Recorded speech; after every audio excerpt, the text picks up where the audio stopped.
Okay, now let's talk about data sources. Data may come from internal sources such as operational database systems within the organization and external sources such as third-party data sources. A data warehouse is an organization-wide database that is designed to support both tactical and strategic decision making. So it's a kind of specialized database within an organization, and it's in addition to the regular database that they have. So they maintain a separate database called a data warehouse. A data warehouse possesses a central data repository separate from operational database systems within the organization. So they talk about operational database systems. Those are sort of what they need every day. And then they have a separate database called a data warehouse, which is more for for investigations and making decisions and so on. Besides routine data maintenance operations, one type of important operation performed in a data warehouse is data analysis. So of course they have to do data maintenance operations, but data analysis is if you're going to do data analysis, usually you'll do it with the data warehouse if your company has designated a specific database to be the data warehouse. A data warehouse therefore contains not only detailed raw data, but also various pre-computed data summarizations.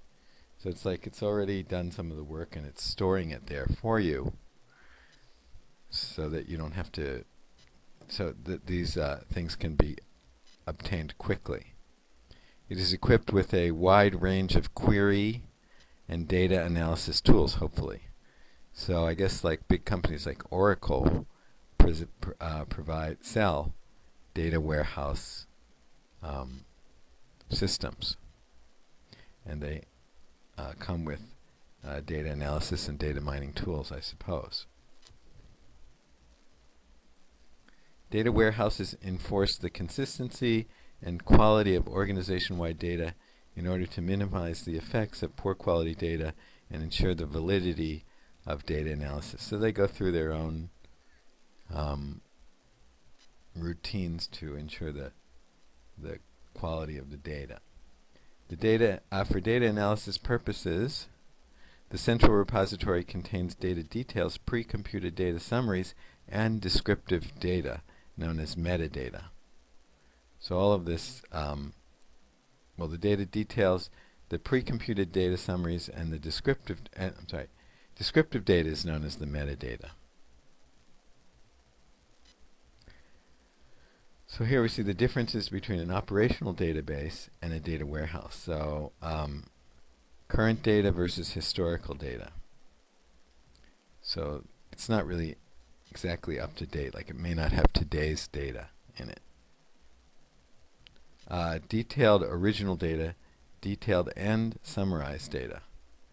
Dynamic data, so this is like the data is changing constantly, and this is kind of static. The data isn't changing. Maybe you just update it once a week or something like that. Repetitive processing, ad hoc reporting. Small size, high frequency transactions. So the stuff that's going on inside the database or going into the database is sort of small things, but happening very quickly or very often. Whereas these are it's not being asked to do a lot of things, but the things that it's being asked to do are big tasks. Fixed pattern of usage, flexible pattern of usage. Transaction-driven, analysis-driven. Supports day-to-day decisions, supports strategic decisions. Serves operational users, serves decision makers. Okay, so this is the point of a data warehouse. Okay, this is a kind of typical design of a data warehouse. A star schema, it's called a star schema, consists of two types of tables: a central fact table and dimension tables.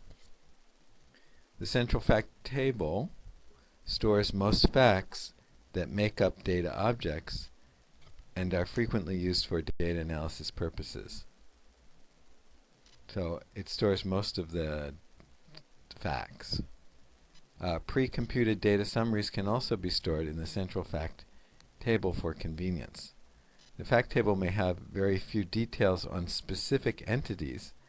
Those details are stored in dimension tables. The central fact table interacts with the dimension tables via foreign keys. So we're not going to get into database design, but those of you who have studied it know about foreign keys. Dimension tables surround the central fact table like satellites. One join operation, that's a query, an SQL query, it's